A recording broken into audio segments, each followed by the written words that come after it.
The title of my talk is Neon River, which is a reference to a metaphor preferred by one of Chicago's most famous writers. Nelson Algren liked to refer to Chicago as a neon wilderness. He once wrote that Chicago was a city that was to live by night after the wilderness had passed, a city that was to roll boulevards down out of pig wallows, and to roll its dark river uphill, that was to forge out of steel and blood red neon its own peculiar wilderness. Algren's neon wilderness was home to the enduringly down and out, forlorn gin soaks and barroom brawlers, luckless grifters and corrupt cops. Their stories were often dark, sometimes tragically funny, but most offer at least a slim glimmer of hope and the possibility of salvation. The river that bifurcates this neon river is similar in, this neon wilderness is similar in many respects. The Chicago River, a neon river, is a downtrodden ecosystem defiled and reconfigured by human beings for almost 2 centuries. And yet, like a Nelson Algren character, there remains the possibility of conditional redemption. That redemption began at the turn of the 20th century. Chicago was incorporated in 1833 as a village of a few hundred people, but by 1900, it is the fastest growing city in the entire world. That explosion is driven by industrialization, which in turn nearly destroyed the Chicago River. Throughout the 19th century, Chicagoans dumped industrial waste, meatpacking byproducts, and raw human sewage into the Chicago River. That's problematic for a lot of reasons. The main reason, at least, is that the Chicago River flowed eastward into Lake Michigan, which was then and remains Chicago's source of drinking water. So essentially, Chicago spent the 19th century attempting to poison themselves, and disease followed very quickly. Throughout the second half of the 19th century, there's epidemic diseases, including cholera outbreaks throughout that time period. So in the 1890s, unwilling or unable to eradicate the root cause of that actual problem, the pollution, city leaders proposed an audacious solution to their self-inflicted problem. They decided, in the words of Nelson Algren, to roll their dark river uphill. Completed on January 2nd, 1900, the reversal of the Chicago River was an engineering marvel of its age. The first time in history that human beings had reconfigured the flow of a river anywhere in the world. They did this by building what's called the Chicago Sanitary and Ship Canal. They built it deeper and wider than the river and forced the water westward, eventually into the Mississippi River and down to the Gulf of Mexico. But this solution did nothing about the pollution nor the diseases endemic to Chicago. To fix that, to mitigate that, Chicago leaders engineered a second solution. They constructed what was, at the time at least, the greatest wastewater treatment system in the entire world.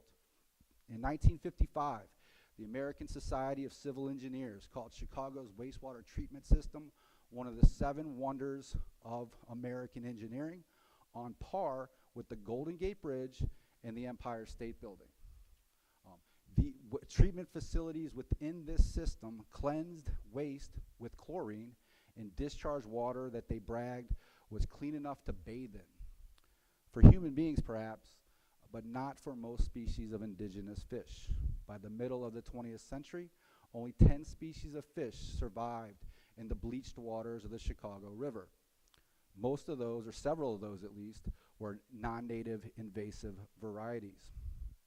Enter the most powerful politician in the history of Chicago. Mayor Richard J. Daley ruled Chicago from 1953 until his untimely death in the end of 1976. And he had a soft spot for Chicago's Neon River. He was focused, however, on continuing Chicago's reputation as the city that works. And so while other Rust Belt towns like Cleveland and Detroit declined and decayed during the 1960s, Chicago, under Daley, saw unprecedented growth, requiring untold amounts of steel, concrete, and tarmac. Under Daley's watch, Chicago built the Sears Tower, for a long time the tallest building in the world. He oversaw the massive expansion of O'Hare Airport, the longtime busiest airport in the world. And he helped construct what I can personally attest is one of the most infuriating highway systems in the entire country. And so Chicago grew throughout the 1960s. Daley is probably best remembered nationally for his autocratic actions and his inflammatory remarks amidst 1968 civil unrest. Following the assassination of Dr. Martin Luther King Jr., Daley infamously told his police force to shoot to kill any arsonist and shoot to maim or cripple anyone looting from any stores in the city. Daley was also an avid fisherman with a soft spot for that neon river. He was a devout Catholic, and he told people that the deck of a fishing boat was the closest place on earth you could be to God. He liked to get up early before heading to the city hall that now bears his name and fish for non-native sport fish along the banks of Lake Michigan. Beginning in the 1960s, Great Lakes states like Illinois stocked millions of coho and Chinook salmon smolts from the Pacific Northwest into Lake Michigan in an attempt to create a sport fishing industry. And in 1976, Daley pulled a 19-pounder out of waters near Chicago's McCormick Place, one of 100,000 Chinooks in Chicago waters that season, and he gleefully told reporters that Ma's gonna bake it with mayonnaise and stuffing. Salmon fishing was more than a hobby, however, for Richard J. Daley. It was an economic engine and a source of civic pride. He once bragged to entertainer Bob Hope that Chicago had the best coho salmon fishing in the world, and he truly believed that Chicago was the salmon capital of the planet. And in doing so, he hoped to continue Chicago's reputation, again, as the city that works. His biggest dream was to see a wild, sustainable population of salmon spawning up the Chicago River. He testified before the House of Representatives that his dream was to see businessmen from the Loop on their lunch breaks fishing along the main stem of the Chicago River. He said they could barbecue salmon on grills he planned on placing on Lower Wacker Drive. He told Congress they could eat fish and have a bottle of beer. This was a ludicrous suggestion. For the first part, salmon instinctively seek current and attempt to spawn upstream into the waters of their birth. Since the reversal in 1900, the Chicago River was a backwards river, too warm, too slow, and still too polluted to sustain a salmon population. His contemporaries ridiculed this idea, scientists and sports writers alike. A sports writer named Rick Thielander introduced this fishy scheme to a nationwide audience in the pages of Sports Illustrated magazine. Thielander described the Chicago River as an inner-city sludge pot of indeterminate composition and color that had probably housed more cement-encased humans than fish during the last half-century. Thielander concluded that the Chicago River only had a healthy color on St. Patrick's Day, when the Democrats dyed it green with food coloring. And I gotta tell you, I love this story, because this story encapsulates 200 years of the environmental history of Chicago. Thielander is well aware of the first 150 years, the degradation and the near destruction of the river. Mayor Daley is hopeful. He's almost childlike in his dream of a salmon utopia in downtown Chicago. But he does anticipate the next 50 years of redemptive history in Chicago. In 1972, Congress passed one of the most strident environmental laws of all time, the Clean Water Act, which required municipalities like Chicago to clean up and depollute their rivers. It took a while, but by 1982, among many other things, Chicago stopped using chlorine to cleanse the effluent bound for the Chicago River. And then something very remarkable happens. The fish return.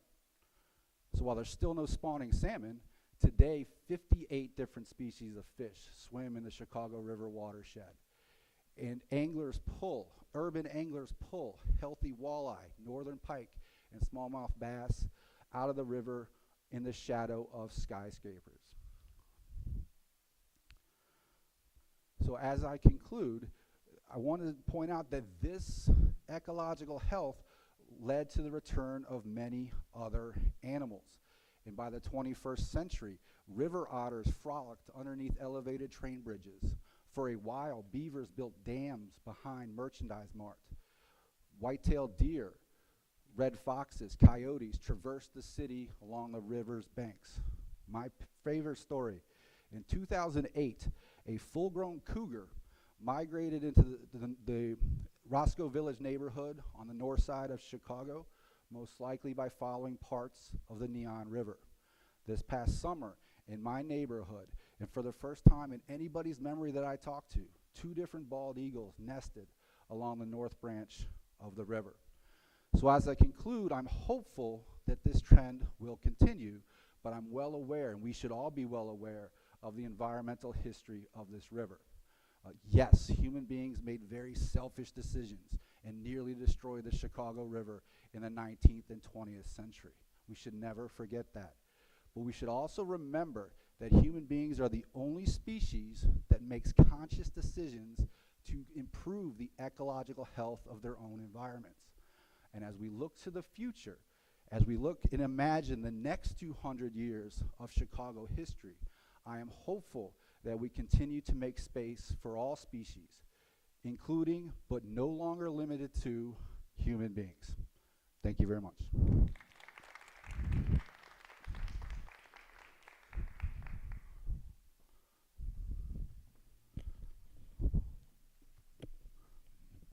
Our first student speaker for tonight is Luke Yin. Luke is a junior at IMSA and discovered a passion for tennis after buying a ping pong table during the pandemic. He's involved in several activities at IMSA, but he particularly enjoys being part of the IMSA tennis team, something that began with a simple, spontaneous decision to try something new. What started as a small decision ended up transforming his health, his confidence, and his life in ways that he could never have expected. In his talk, Luke will show us how even the smallest changes can spark big choices and challenge the idea that it is too late to start something new. Please join me in welcoming Luke to the stage with The Art of Starting Small.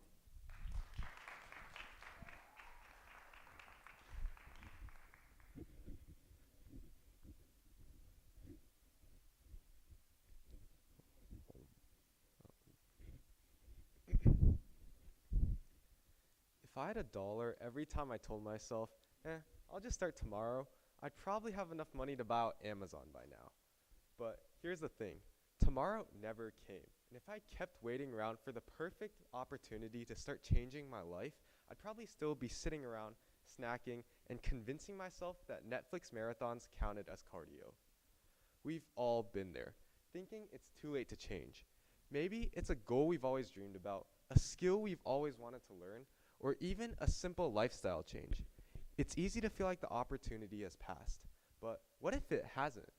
For me, that realization came in spring of 2020. Like most of you, my family was stuck at home with nothing to do, so we decided to buy a ping pong table as a seemingly trivial way to help pass the time. But little did we know, that ping pong table would lay the foundation for one of the most transformative journeys of my life. You see, that ping pong table wasn't just a distraction from the quarantine. It was the first drop in a pond that would create ripples far beyond what I could have imagined. What started as casual games with my family turned into hours of play. It was the start of a journey that took me from being severely overweight to embracing a much healthier and more active lifestyle. But most importantly, it taught me this: it's never too late to begin. We often think that transformation requires a dramatic beginning, a perfect time, place, or plan. But what I've learned is that transformation begins with the smallest steps, because the act of starting can create momentum that redefines the direction of our lives. So today, I want to talk about why it's never too late to start, why the first step matters more than the timing, and how each of us has the potential to create a new chapter at any point in our lives.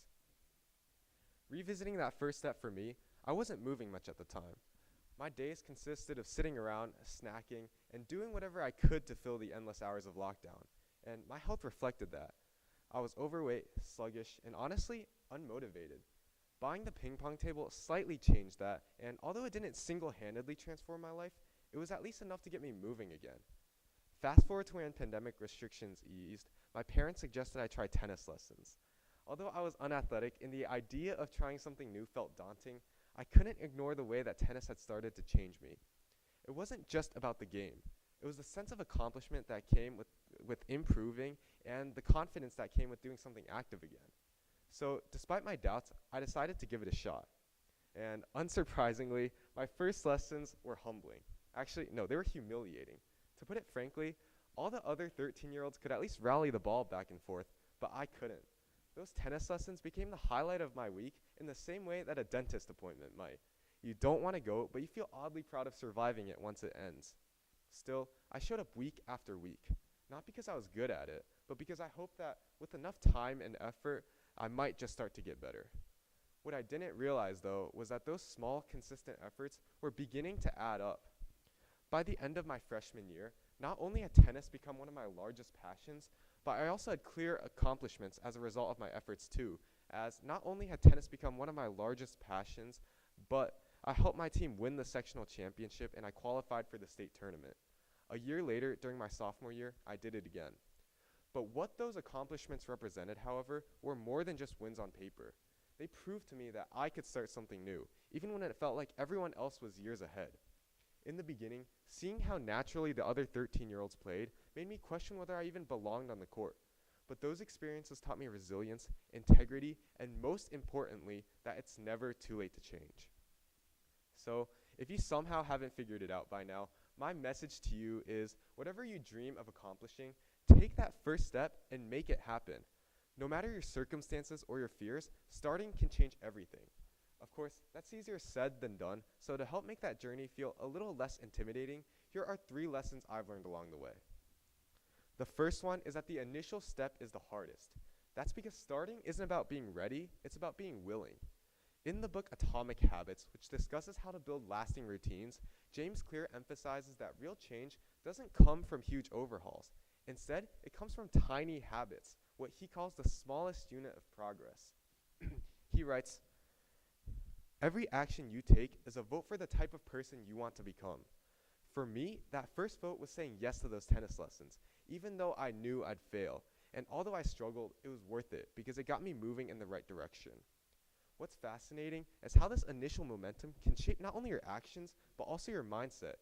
Behavioral science supports the idea that starting small helps bypass the mental barriers of perfectionism or fear of failure. When we take even the smallest step, it rewires our brains to focus on progress rather than outcomes. You don't need all the answers or the perfect plan, you just need to take that first step. When I picked up that ping pong paddle for the first time, it didn't feel like a monumental decision, but it created ripples that eventually led to something bigger. The second lesson is that growth happens in the struggle. The path to success isn't smooth, and there are inevitably going to be challenges.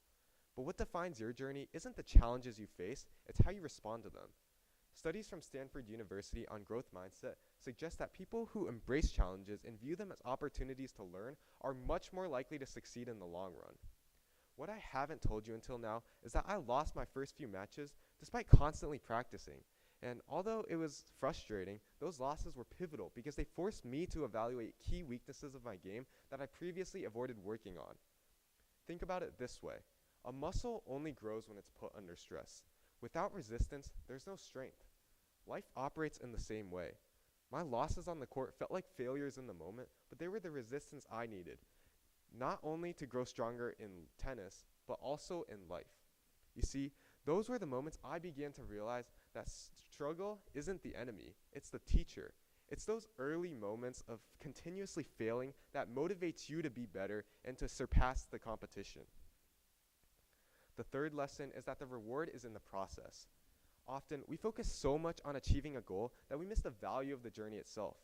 This is so detrimental because Harvard Business School found that people who find meaning in the process of their work are much more likely to stay motivated and achieve long-term success. For me, the journey wasn't just in winning matches. It was in falling in love with the sport and building connections with my teammates. The process of growth became something I genuinely look forward to, even more than the competitions themselves. And looking back, it's those everyday moments that mean the most to me now, like joking around with the team, eating dinner with the team, or debating who was going to share the bed with Arnav at state. It was me, by the way. Anyway, enjoying the process is especially important when you feel like you're starting behind everyone else, since the pressure of perfection is gone. Instead of worrying about being the best or catching up, you can instead channel that energy into becoming the best version of yourself. If there's one thing I want you to take away from my talk, it's that the starting line isn't behind you. It's wherever you decide to place it. For me, my journey started with a ping pong paddle in my hand and a few clumsy shots across a garage table. It didn't look like much, but it was something, and that something was enough to nudge me forward, out of stagnation and into motion. Whether it's picking up a new skill, revisiting a forgotten dream, or even making a lifestyle change, the moment you take that first step is the moment you begin rewriting your story. The truth is, there's no perfect time to begin. The only time that matters is the moment you decide to move forward. And as you decide to move forward, you'll discover something extraordinary. Not just what you can accomplish, but who you can become along the way. So, what's that one thing you've been telling yourself it's too late to try? Let today be the day you start, because every step forward, no matter how small, is proof that it's never too late to create the life you want. As you leave here today, I want you to think about this one question. Where will you place your starting line? Thank you.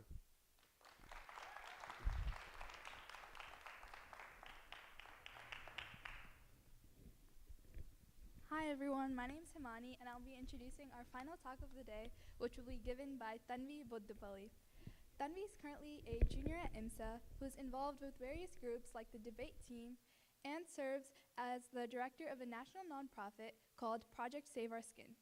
She's passionate about challenging the stereotypes surrounding your physical appearance, and coming from a school where looks were heavily emphasized, she was taken aback by the judgment she received at IMSA for something that she used to be praised for. In her talk, Tanvi will discuss how taking pride in your physical appearance isn't shallow, but rather a form of expression that can have meaningful impacts. Please give a warm welcome to Tanvi for our final talk of the night, Beyond the Mirror, Do Looks Matter?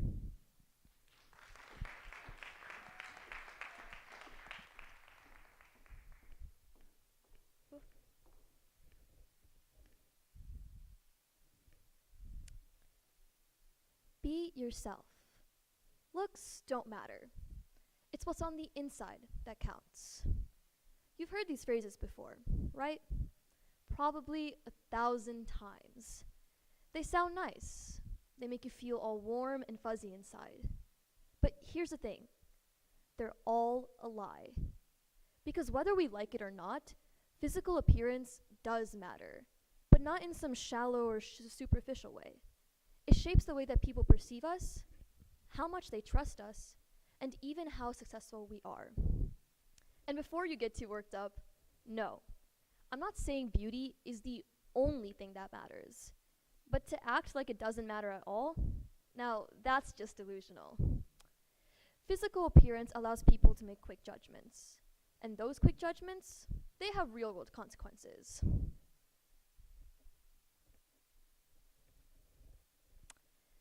You can walk into a coffee shop and say looks don't matter. But the next time you see a barista handing you an oat milk latte with fingernails caked with dirt, you're not thinking about how charming their smile was. Part of you wondered if that oat milk latte was actually worth the health risk. Or imagine this. You're on a flight and the pilot walks out of the cockpit looking disheveled and sloppy. Are you going to feel super confident under a little turbulence? No. Because presentation matters. Physical appearance allows people to make signals. It communicates how we move and exactly in the world we move through. But those physical signals have big impacts. According to a Harvard study, physical appearance impacts the way that job interviews go. Workers with above average beauty earn 10 to 15% more than workers of below average beauty. Studies show that people who are more physically attractive earn higher wages, are more likely to be promoted, and are even more likely to be hired. That's not just a confidence boost. That's a difference of being passed over or being promoted, of being able to afford a vacation or barely making rent. But it doesn't just stop at job interviews. Even in our legal system, we see this bias. In our legal system, people with more trustworthy looking faces receive lighter sentences. Why? Simply because their face seems more innocent than others. Think about that. Your facial structure could literally define whether you're perceived as guilty or innocent. That's insane. But on top of that, even attractive politicians are more likely to be elected.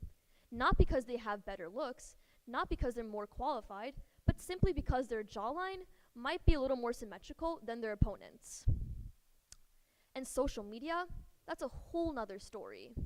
We like to follow people who are conventionally attractive. Sure, you might justify by saying, oh, but they're so creative, or oh, they're so talented. No, you just like their aesthetic fantasy. Even influencer fitness accounts, the ones claiming to promote health, are all about the abs, the perfect teeth, and the flawless skin. Why? Because we equate credibility with physical appearance. We want health tips from people who actually look healthy. Because physical appearance is a social shortcut. Our brains have been hardwired from the start to make split-second judgments just based off your looks. Back in the day, you didn't have time to think about inner beauty and decide between a friend or a foe just based off of your looks. You didn't have time to think about inner beauty when a literal saber-toothed tiger was approaching you, making its dinner reservations. All that primal instinct still doesn't reign to be true today. We still have to dodge some wild bullets. Except now, that exact same snap judgment might just cost you a business deal. Or even worse, a second date. But still not convinced? Take a look at pop culture, the industry that defines many of the beauty standards that we have today. Ever notice in the shows and then about the more normal people, they cast the literal hottest actors alive. I mean, you've got Emma Stone. I apologize, these slides are not working. I mean, you've got Emma Stone playing the weird girl, and Jacob Elordi playing the artsy outcast. I mean, come on. Jacob Elordi and artsy outcast? You might as well cast Ryan Gosling as my local IT guy. Unrealistic.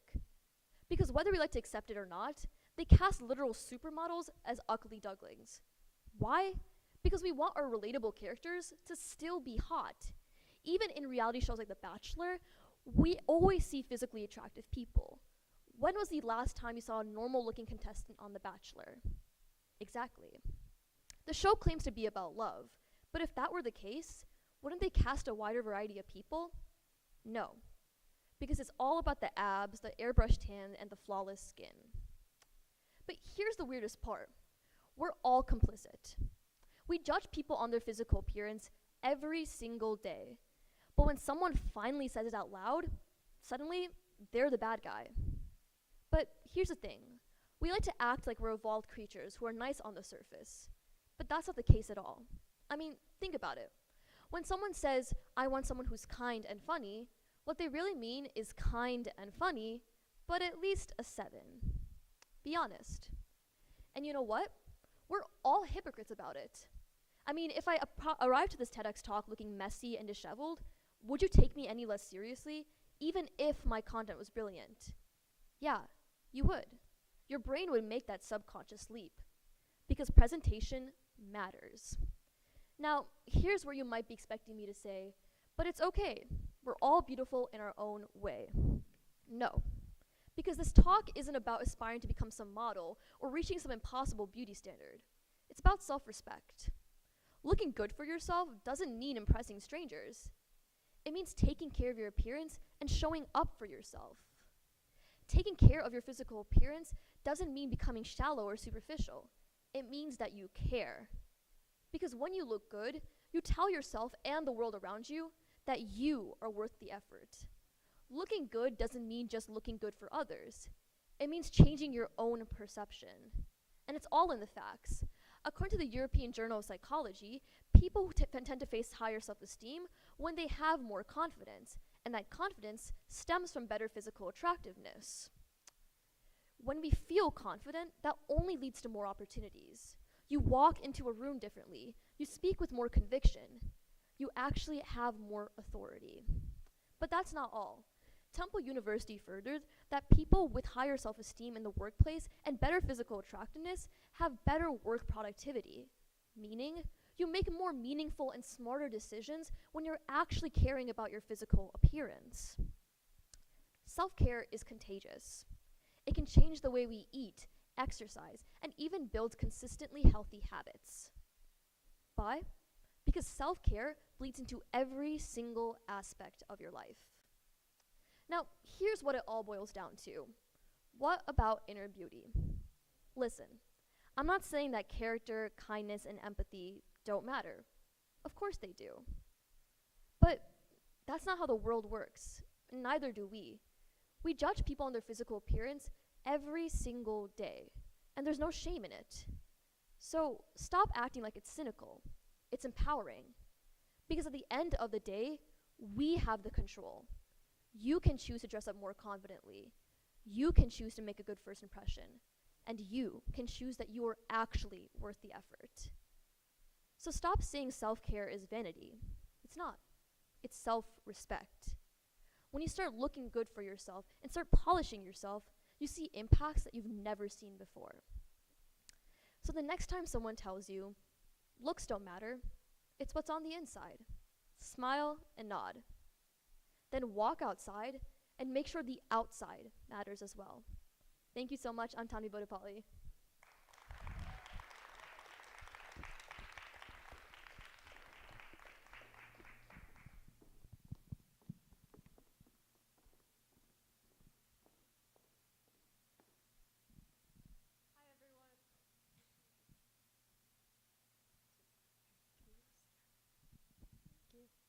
Sorry, technical issues. Thank you all so much for joining us tonight. We hope you enjoyed the talks and really enjoyed hearing from our speakers. And thank you for being such an awesome audience. Before we wrap up this event, we'd like to thank everyone that helped out in making this event possible. So that's our organizing committee, the people in this front row, as well as our amazing speakers, who some of them are backstage, our advisor, Miss Susan Furcano, and then finally ISP, all the people up there in the booth who helped the technology going and the slides and making sure everything went really smoothly. So thank you to everyone.